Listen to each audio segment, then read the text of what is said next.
Assalamualaikum warahmatullahi wabarakatuh. Ngopi, ngobrol happy bareng Yui kembali.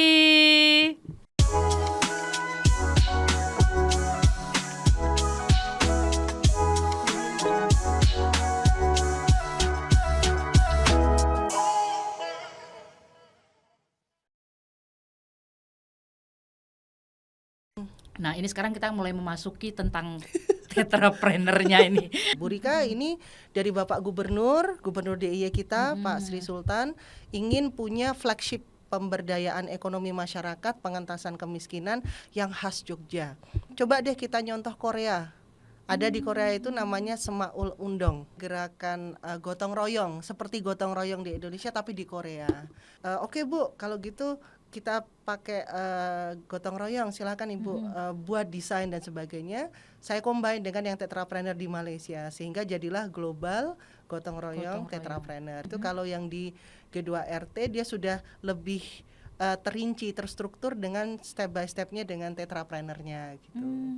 Jadi ini gotong royong ekonomi juga jatuhnya ya. Jatuhnya gitu. Jadi ekonomi juga. Untuk di Indonesianya. Betul, ini. Bidangnya Mbak Sari nih. Kok jadi grogi saya ya? Bilang bidang saya. Kayaknya kesannya ahlian saya padahal di depan gantian saya yang mau wawancara. Iya ya. Iya, jadi ini sebenarnya tapi kalau di Malaysia itu memang gotong royong ekonomi ya dari awal ya. Sedangkan Indonesia itu sosial budaya seperti itu ya. Betul. Kalau yang di Malaysia kan tetrapreneur aja. Karena kan mereka tapi belum G2R-nya belum. Gotong royongnya belum. Di sana kan gotong royong kan. Memang kalau azas gotong royong itu punya Indonesia kan? Coba di search populer aja di Google itu keluarnya sebelum Masehi itu gotong royong. Jadi luar biasa ya kalau misalnya mengadaptasi ke Malaysia ke Korea itu, Semaul Undong ini tadi. Jadi bukan mengadaptasi juga, sudah terinspirasi semangat terinspirasi darinya. Globalnya aja yang kita ambil gitu. Tapi gotong royongnya itu punya Indonesia. Karena di Korea kan dia asasnya kapitalis sosialis. Tapi memang di Korea sendiri itu selama ini Mbak Rika mungkin observasi atau apa gitu, di Korea sendiri ini emang ada gotong royong dengan kayaknya sepertinya kehidupannya individu begitu. Karena dulu itu memang Korea itu sangat individualis, karena itu dipaksa top down juga kan. Bedanya Semaul Undong itu bergeraknya oleh presidennya langsung top down begitu. Jadi ada satu kayak aturan baku gitu ya, aturan. Betul. Kamu harus nih. Betul. Dan berhasil. Untungnya karena berhasil. mereka seperti itu kan kayak didorong wamil gitu. Betul. Gitu. Dan cepat sekali hitungannya dalam waktu 20 sampai 30 tahun itu switching dari negara miskin. 1970 itu Korea negara miskin loh. Kita negara berkembang, negara romantis sampai sekarang. Kembang terus gak maju-maju ya. Koreanya udah maju ya, yang saking romantisnya itu mau berlama-lama di posisi transisi romantisnya ini. Yang mengadopsi gotong royong kita itu sudah maju mereka. Korea mengadopsi GR ini dari Indonesia. Dia lebih langsung melesat gitu. Padahal nggak ada Pancasila. Berarti gotong royong itu benar sebenarnya ya. Maksudnya dia melesatkan ekonomi. Cuman Indonesia ini semuanya digotong royongkan, termasuk kerjasama PR. Ujian UAS UTS kita juga gotong royong kadang-kadang. Kemana-mana gitu ya. Semuanya diglobalkan gotong royongnya. Pinter interpretasinya ya. Wah, luar biasa ya. Ternyata kalau itu suatu aturan wajib, terus itu benar-benar di-push gitu. Jadi ya. Selama memang itu hal yang benar. Jadi perbedaan negara maju itu mereka setiap bergerak selalu melibatkan ahlinya. Nah, kalau di Indonesia ahlinya ini harus berjuang meyakinkan bahwa ini yang benar begitu ya. Jadi banyak inovasi-inovasi anak bangsa itu dia pasti ada satu kebiasaan di Indonesia, bukan semua tetapi kebiasaan itu sudah cukup awam begitu. Setiap ada inovasi atau hal yang baru pasti sulit ya masuknya ya. Pertanyaannya udah sukses di mana, cerita suksesnya mana, where's the success story. Ya itu ya, agak sulit untuk masuknya ya. Namanya baru kok ditanya success story kan gimana gitu ya. Baru itu ya belum ada. Jadi bagaimana kalau di Korea, di Malaysia, mereka memang menempatkan negara itu tempatnya gagal. Nah, kalau di Indonesia pemerintahnya itu di-push supaya indikatornya bagus terus, KPI. Stres tuh ASN ya, karena harus bagus, punya program harus berhasil dan seterusnya. Sehingga mereka ketika ada masyarakat maju ke beliau-beliau memberikan inovasi, pemikiran, ide-ide baru, mereka juga terbatas begitu, karena mereka akan diminta pertanggungjawaban di programnya, sehingga yang maju ke pemerintah di Indonesia itu kebanyakan yang sudah sukses. Akhirnya yang punya duit saja yang bisa masuk, itu yang kemudian arahnya oligarki, bla bla bla dan seterusnya. Padahal nggak kurang, ide-ide bangsa ini luar biasa. Tinggal betul-betul harus ada alokasi bagaimana mereka melihat sosok negara itu sebagai orang tua mereka, bahwa saya punya ide, kan idenya pasti nggak ngawur ya Mbak Sari ya. Betul. Silahkan ayo dicoba. Ketika gagal nggak, it doesn't matter ya, nggak apa-apa. Tinggal kegagalan itu kemudian di research and development-nya ya. Tinggal kegagalan itu kemudian diperbaiki sehingga akhirnya nanti masyarakat dan pemerintah itu maju bersama. Hanya sekarang memang pemerintah kadang-kadang KPI-nya ditekan beneran, harus berhasil. Ngatur itu yang saya bilang. Ketuhanan Maha Esa-nya kadang-kadang lupa ngatur, apalagi kalau bicara ekonomi. Kita nggak bisa ngatur rezeki, jodoh, mati, rezeki itu bukan kita yang ngatur, jelas itu. Jadi indikatornya harus berimbang antara indikator yang memang dipakai global, indikator kapitalis dan sebagainya, tapi kita juga harus punya indikator yang itu memang Indonesia begitu, bahwa tidak semuanya diukur dengan uang. Kita lihat di Korea maju ekonominya, bunuh dirinya juga tinggi, nggak mau kawinnya tinggi, LGBT-nya tinggi, mau jadi negara kayak gitu ya. Mending kayak gini, tingkat stresnya juga tinggi. Jadi jangan melihat satu sisi aja. Indonesia itu luar biasa kok. Iya, sebenarnya Indonesia itu luar biasa loh. Maksudnya gotong royong udah azas kita dari dulu tuh. Betul. Ya. Terus ketuhanan itu kan dipegang dari dulu. Betul. Sebagai negara yang beragama multi ya ini betul. Sedangkan di negara sebelah yang mungkin seperti Korea itu banyak yang tidak beragama. Betul, Korea dan itu bukan kita kemudian judging ya, tapi memang begitulah negaranya di sana. Di sana oke-oke aja. Walaupun kan. Secara semangat mungkin gede ya, tinggi betul, dia. Betul. Semangat kompetisinya juga ketat gitu. Kalau Indonesia kan memang slow living ada di sini. Nah, G2R Tetrapreneur itu mengembalikan fitrahnya, bukan fitrah ya, jati diri Indonesia yang dibilang tadi Mbak Sari ya, dibilang slow, nggak profesional. Contoh ya, ada UMKM nih, produknya sudah laris ya, kemudian tiba-tiba pada saat dapat pesanan dia nolak, kemudian ditanya kenapa kok nolak, ini saya pesanannya banyak loh, karena tetangga saya ada yang meninggal. Ya nggak, sering gitu kan ya, tutup tuh. Ini benar-benar ini loh, real banget. Tutup. Ya kan, dan relate. Langsung tutup. Kenapa? Karena bener, tetangga saya meninggal.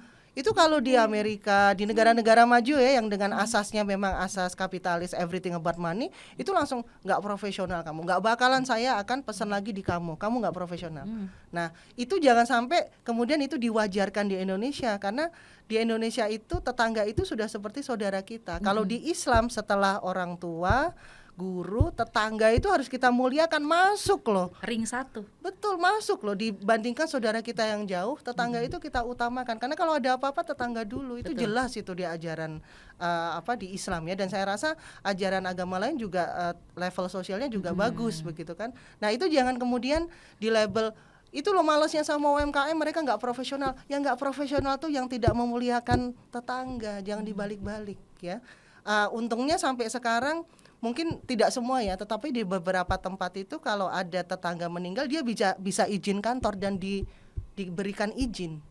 Itu hebat dan itu harus dipertahankan, bahkan diformalkan. Emang gitu, Indonesia tuh emang gitu. Jadi jangan dipaksa seperti Barat, Eropa atau mungkin Korea dan sebagainya, yang memang mereka juga punya kultur dan nilai yang berbeda. Dan jadi beda-beda aja. Itu Indonesia banget. Iya. Mau dimanapun, apa gitu loh. Mau dimanapun gitu. Ya. Mau tinggal nggak hanya di Pulau Jawa aja. Betul. Memang begitu. Itu yang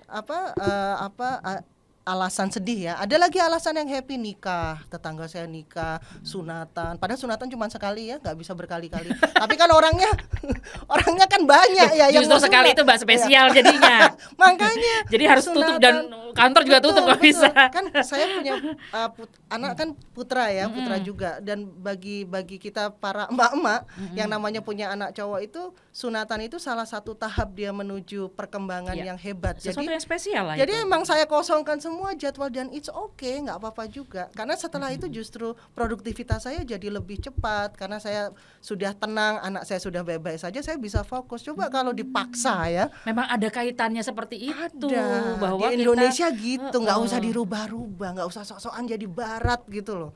Nggak ada hebatnya juga, di barat juga sedang bankrupt kok sekarang. Karena dia menjauhi fitrah yang sudah ditetapkan oleh Sang Pencipta. Udah itu aja kuncinya. ya karena memang sudah Islam tuh mengajarkan habluminaullah, betul, habluminanas, rahmatan lil alamin lagi. dan ukhuwah Islamiyah itu tadi. Kita gitu. jadi ustazah sekarang ya. Tring, berubah. Kayaknya kita dalam ini berapa episode jadinya nih? Berubah-berubah. Ngocol, terus tiba-tiba jadi wise gitu ya. Krunya langsung buang skrip ya. Ini skrip gak Ini, berguna ya. foto iki. Tapi keren sih. Ya, mengangkat sekali, maksudnya mengangkat sekali nilai-nilainya Indonesia banget. Betul. Gitu loh. Dimasukkan ke ekonomi ya. Iya betul, dimasukkan langsung diaplikasikan ke ekonomi bahwa memang ilmu-ilmu ini juga penting loh poin-poinnya ini. Betul. Kalau untuk jualan Indonesia pinter banget. Tinggal akhlaknya ini loh, moral dan sebagainya. Nggak usah nunggu pimpinan kita berakhlak. Dari kita sendiri dulu. Karena pimpinan itu hadir dari rakyatnya. Kita cerminan. Dong. Betul. Kalau rakyatnya ini kayaknya kita habis pilkada kemarin. Kayaknya bias-bias pilkada DIY masih terbawa di hari Rabu kemarin. Ini kan podcast di hari Jumat, guys. Sudah selesai. Jadi ya. 2 hari yang lalu. Jadi salah. Sudah memilih mana? Hilang nih kayaknya. Ya tapi saya setuju sih. Keren banget sih sebenarnya ini. Maksudnya benar-benar aplikasi tradisionalnya Indonesia. Betul. Indonesia yang beragama gitu ya. Dan itu keren. Dan ini gotong royong gitu loh. Dan itu akan sukses. Iya, karena Indonesia dari zaman dulu membuat rumah aja gotong royong. Betul. Iya nggak, Mbak Rika? Betul, Benar ya? Betul. Apapun digotong royong. Kalau mau secara ekstrim ya, misalnya ekstrim gitu ya, Indonesia itu mungkin salah satu negara yang kalau misalnya kita nggak punya hubungan diplomatik dengan negara manapun, ekstrimnya ya nih ya, kita juga tetap bisa hidup karena negara ini kaya di khatulistiwa, musimnya sempurna ya. Kalau di negara lain ada musim saljunya lah, ada musim panasnya yang berkepanjangan lah, kita tebar dikit langsung jadi ya. Di Korea itu sampai mereka buat riset ya Mbak Sari, yang buat riset tanah di Indonesia itu unsur haranya apa, sampai sana mereka membuat sintetik disuntikkan ke tanah-tanah. Itu saya pelajari itu di Korea. Sehingga mereka heran kok sekarang Korea bisa eksportir nomor 3 beras sedunia ngalahkan Indonesia. Padahal tanah mereka itu cadas. Dan mereka ngambil sintetis itu udah di given ya, tanah kita itu sudah diberikan Allah begitu, kok kita nggak bisa ya leading dengan komoditas pertanian dan sebagainya ke dunia. Berarti kan ini ada question mark, ada pertanyaan yang salah tuh apanya ya. Kalau kita tarik lagi ya sudah, berarti pelaku-pelakunya, akhlaknya, amanahnya, bukan gitu cuman pemimpinnya ya, rakyatnya juga. Yang tadi mewajarkan segala sesuatunya, apa-apa tentang uang. Kalau tentang bisnis, uang disuruh belajar nggak mau, disuruh ada terobosan baru harus nunggu mana yang udah berhasil. Jadi bangsa peniru gitu. Nah ini kan kasihan anak-anak bangsa, apalagi Gen Z, milenial. Padahal sumber dayanya luar biasa. Itu mereka pinter-pinter loh, Gen Z, generasi Alpha. Kalau kita pakai konsep generasi ya, itu wah mereka luar biasa. Kalau tidak, ekosistem ini kalau tidak berubah cepat ya habis, kita akan jadi gini-gini aja gitu kan, sayang. Bonus demografinya bukan jadi generasi emas ya, tapi generasi cemas. Bahaya, cemas itu. Cemas jadinya. Jadi harus apa yang kita lakukan dengan sumber daya yang bagus ini. Tanah unsur haranya keren ya nggak sih? Terus udah ada azas gotong royongnya gitu loh. Tinggal ini gimana nih? Untuk generasi-generasi mudanya ini apa yang harus dilakukan? Apakah perlu juga kekerasan seperti Korea? Wamil, ayo wamil. Disiplinnya mungkin ya yang perlu ini. Baik. Dan kembali ke Allah itu. Betul. Ketuhanan itu yang penting, yang pertama. Kalau yang harus dilakukan sebetulnya, dan saya rasa mungkin pemerintah sekarang juga sudah ke arah sana ya. Kemarin saya baca-baca tapi belum saya verifikasi juga. Dan ini saya belajar juga dari Malaysia Mbak Sari ya. Jadi di Malaysia itu mereka kalau punya program pembangunan, kebetulan kan saya juga masuk di tim ekonominya sana ya, ikut sempat melihat ya bagaimana Malaysia itu merancang suatu program-program pembangunannya seperti apa. Mereka simpel saja, betul-betul ditarik dari asas Islam. Yang pertama memuliakan orang tuanya, yang kedua memuliakan gurunya, selesai. edukasi guru itu peruntukan APBN di sana itu hampir 60-70%. Jadi memang, dan kebanyakan negara maju begitu, peruntukan untuk research and development-nya itu memang mayoritas begitu. Dan kemudian saya tanya, kenapa kok yang diutamakan program-program untuk guru, edukator, pendidik, researcher, kan sudah disebutkan dalam Al-Qur'an, Dr. Rika. Mereka kan kalau nyebut pakai gelarnya ya. Mereka kan sudah disebutkan setelah our parents, guru karena kita muliakan. Kalau kita tak muliakan itu macam mana nak muliakan kita punya negara? Simple gitu loh. Nggak usah neko-neko ya. Begitu itu sudah dimuliakan dalam arti ya gajinya dinaikkan. Kan sampai sekarang honorer, saya tidak tahu yang sekarang ya, tapi yang kemarin-kemarin itu ya, sampai sekian banyak pergantian pimpinan begitu, yang namanya honorer masih ada yang 300.000 3 bulan. 300.000 3 bulan dirapel ya. lagi ya. Per 1 jam itu 4.000, sama pulsa aja kalah loh. Ini orang loh yang kita lihat ya, guru gitu. Nah, kalau dan bebannya berat. Iya, itu aja kan? sih Mencerdaskan bangsa betul, itu. Betul. Kalau itu sudah, nanti manusia dengan akal itu dia akan menjadi kafilah ya. Jadi kafilah di bumi. Jadi dia akan mencari sendiri jalan untuk berbakti pada tanah airnya, diawali dengan yang sederhana begitu, tetapi akhirnya akan nyambung. Nah, kalau sekarang kan langsung ke hal-hal yang high profile, tetapi hal-hal dasarnya tidak dibenahi ya, tinggal kalau istilahnya itu pencitraan gitu ya. Jadi cuman atasnya aja, tapi sebetulnya basic-basicnya itu, dan sebenarnya sederhana aja, tinggal willingnya ada nggak gitu. Baru kemudian kita bicara tentang inovasi dan sebagainya. Selama itu belum hadir ya begini-begini aja terus gitu. Makanya kita pakai rompi nih. Iya ya. Pakai rompi penyelamat ya. Rompi penyelamat bangsa. Perekonomian bangsa dimulai dari apa? Menghormati orang tua dan guru ya. Betul. Karena manusianya itu dulu. Iya, ya. manusianya dulu diperbaiki, adab-adabnya juga ya. Betul. Otomatis kalau kita ingat Allah terus nih, Betul. ya kan? Luar Azan biasa. langsung ini tepat Betul. waktu. Allah tuh pasti ngasihnya semua tepat ya. Luar biasa. Ya betul kan ya. Allah Akbar tepat waktu. Coba di zoom dulu. Bosan dia nge-zoom saya. Iya, terus habis itu orang tua, memang benar. Ridho Allah, ridho orang tua ya. Betul, Habis itu pengajar, guru. Simpel aja ya Mbak Sari Iya, kan. benar. Dan yang simpel itu kayaknya kok sulit ya. Makanya bingung jadinya. Iya. Bulat karena kita berputarnya ya itu tadi mikirnya laba oriented. Betul. Dan ini pasti mungkin kalau ada yang komen teori doang tuh. Itu teori. Kenapa itu jadi teori doang? Karena nggak ada yang mengimplementasikan. Jadi jangan dibolak-balik ya. Memang itulah solusi utamanya. Nah, jadi kalau itu sudah, yang lain-lainnya akan ngikut. Mau semuanya mudah, mau semuanya lancar. Betul. Itu dia. Betul. Yang Intinya tadi. cuman itu aja. Itu aja. Ya kan ya. Itu termasuk tetrapreneur ini tadi. Tetrapreneur ini tadi juga masuk ke dalam UMKM juga Mbak, termasuk ke desa-desa itu juga. Betul, Jadi betul. Mbak Rika ini mengasih penyuluhan lah istilahnya atau gimana ini? Jadi kalau G2RT itu ada macam-macam. Kebetulan G2RT sejak diawali itu melalui program pemerintah. Jadi memang menggunakan anggaran-anggaran pemerintah. Jadi pemerintah tuh selain sering didemo ya, tapi harus sering dideketin juga ya. Jadi jangan salahkan kalau kebijakannya itu mungkin kurang sesuai dengan kita dan sebagainya, karena kadang-kadang rakyatnya, masyarakatnya itu juga terlalu jauh gitu ya, tidak sering ngobrol, tidak sering memberikan usulan.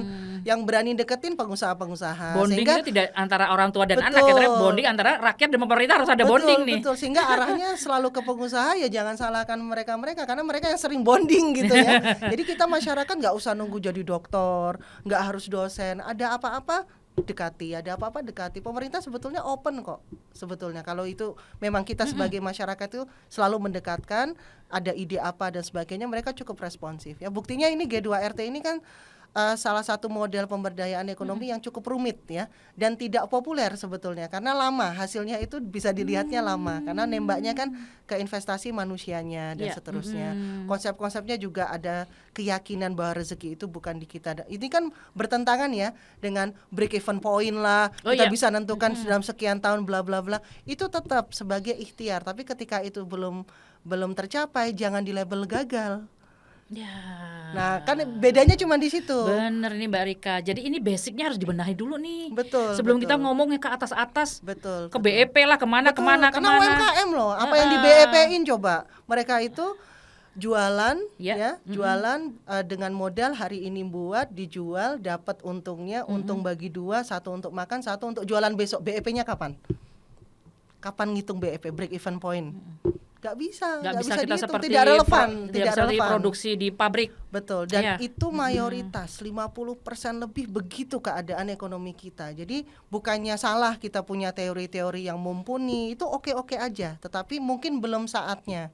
Sehingga yang ini harus dibenahi dulu, kemudian akhirnya pada satu titik nanti kita akan bisa bersama-sama break even point lah, inilah itu tetap oke ya, bukan berarti wah ini itu nggak perlu dihitung, pakai feeling aja, nggak juga ya. Tapi ketika kita ngelihat UMKM yang mereka berjuang hidup, nah itu harus diperhatikan juga pakai metode apa ya. Nah salah satunya G2RT ini yang cocok dengan mayoritas UMKM di Indonesia.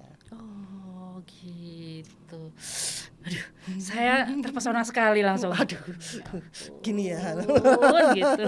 Masya Allah. Sebenarnya di otak saya banyak sekali pertanyaan sebenarnya ya. Tapi ya itu tetap kita harus membenahi basicnya dulu. Betul. Sederhana aja.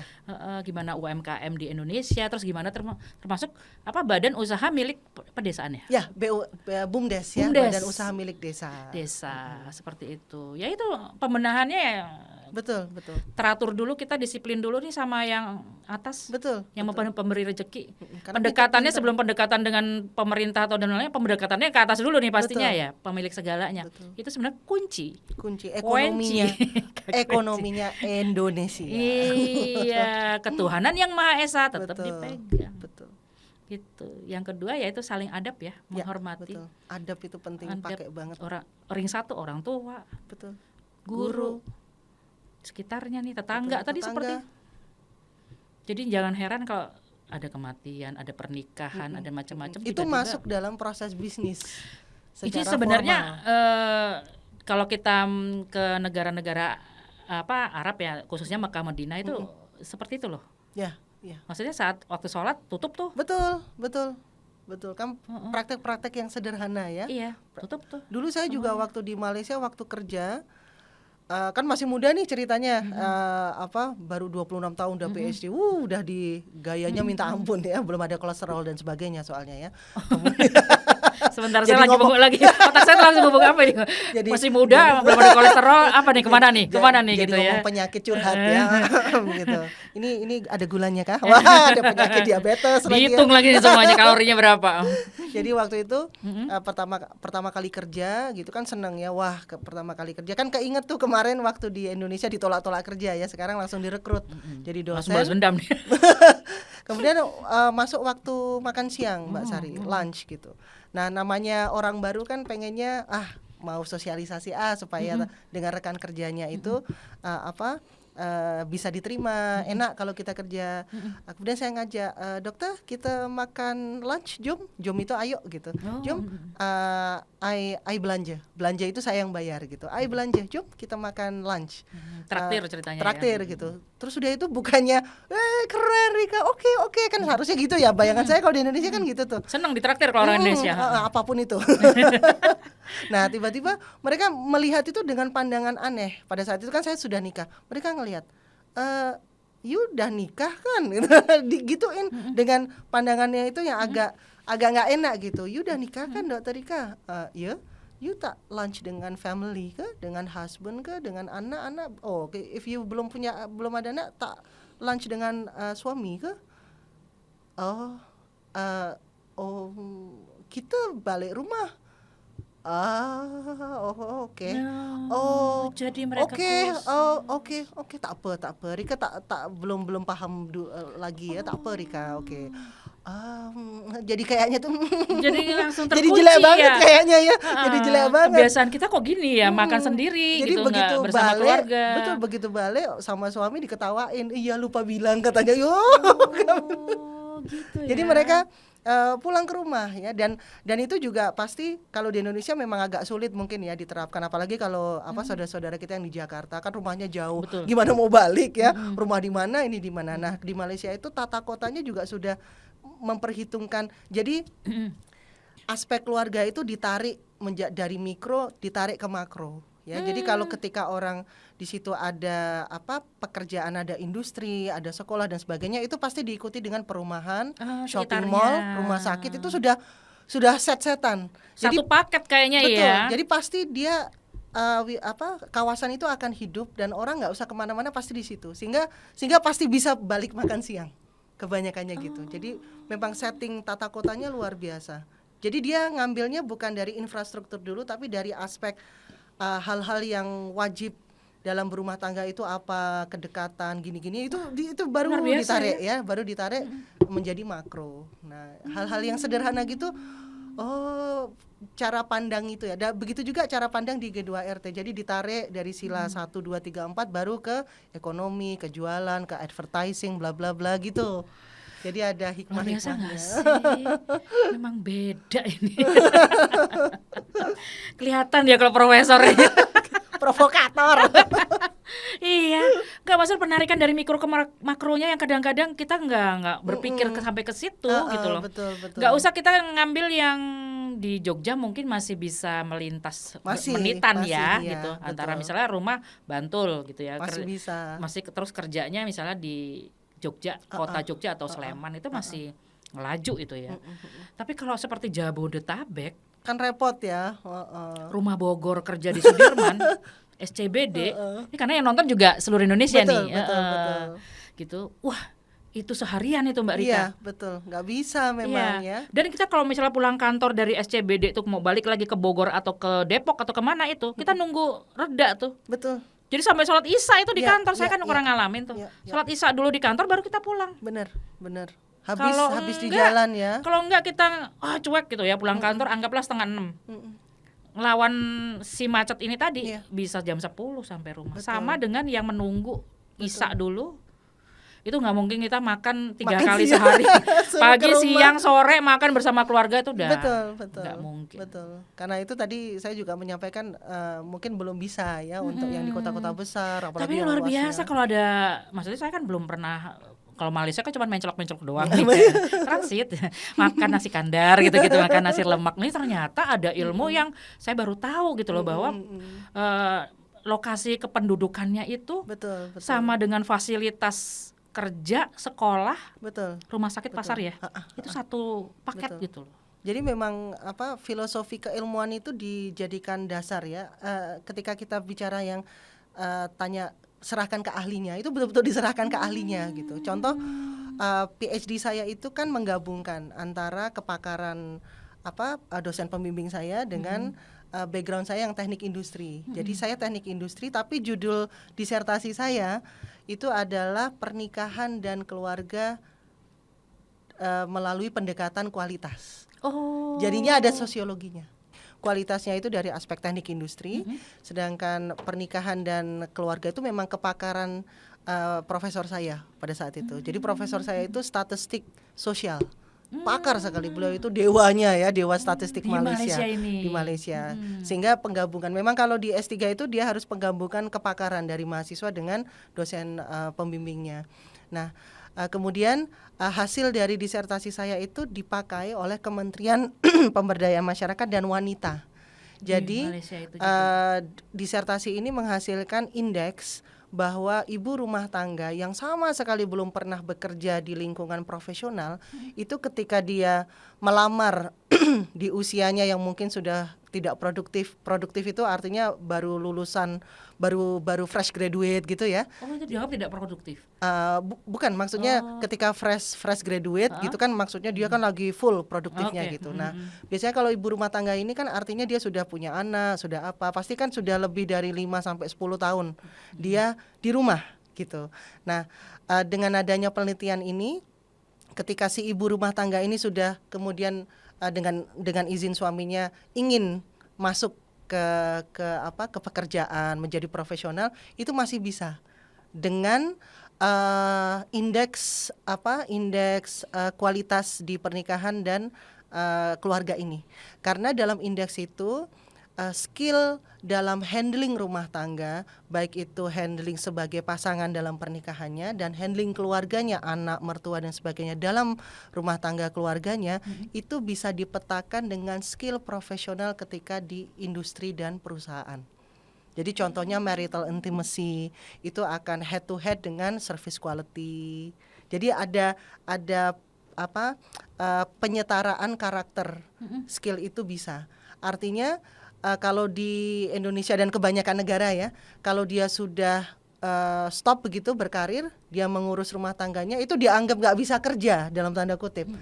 Padahal rumah tangga itu adalah seperti korporasi kecil ya, dengan segala multitaskingnya, sistem berkomunikasinya, belum lagi handling konflik dan sebagainya, sebenarnya sama, setara. Dan itu dibuktikan di disertasi yang saya buat dan lulus, bahkan lulus dengan predikat terbaik, karena pada saat selesai disertasi itu saya ada publikasi hampir 30 jurnal ilmiah, belum yang proceeding. Satu jurnal itu biasanya memerlukan waktu 1-2 tahun, sehingga produktivitas pada saat saya membuat disertasi itu luar biasa, karena itu bisa lulus cepat.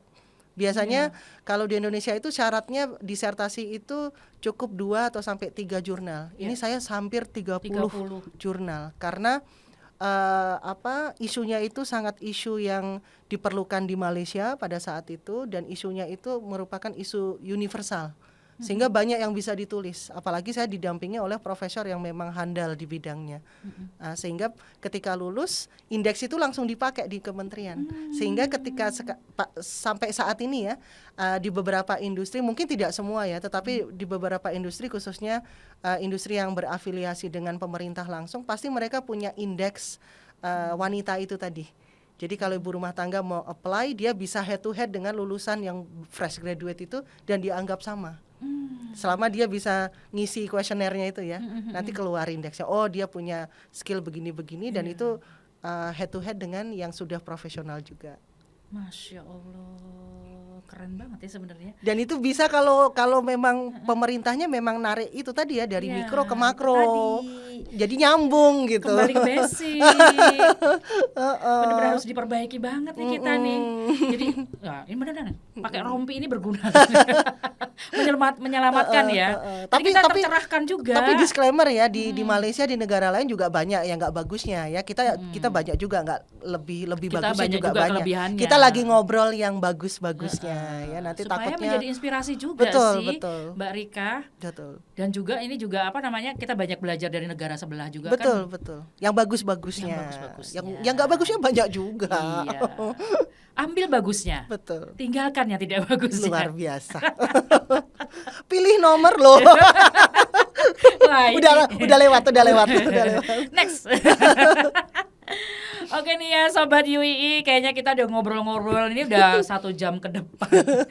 Tapi nanti ini akan nanti Mas Editor yang akan mengatur bahwa ini nanti dipecah nih, supaya nanti lebih konsen nih, mau yang ngocol-ngocol yang kita lagi ngobrolin tentang masa lalu, lagi have fun-nya masa muda gitu ya.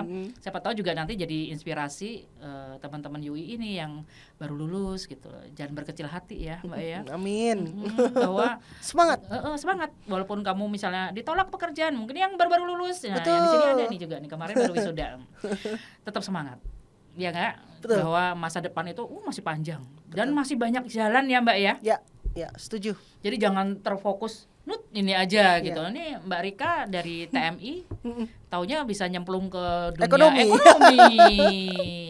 Malah ngajar di ekonomi. Kembali ke Indonesia di Jogja di UGM ekonomi, FBE Mbak ya. FEB. Oh, FBE itu UII. UI FBE ya. FBE kalau di UGM FEB, ekonomi dan bisnis. FEB.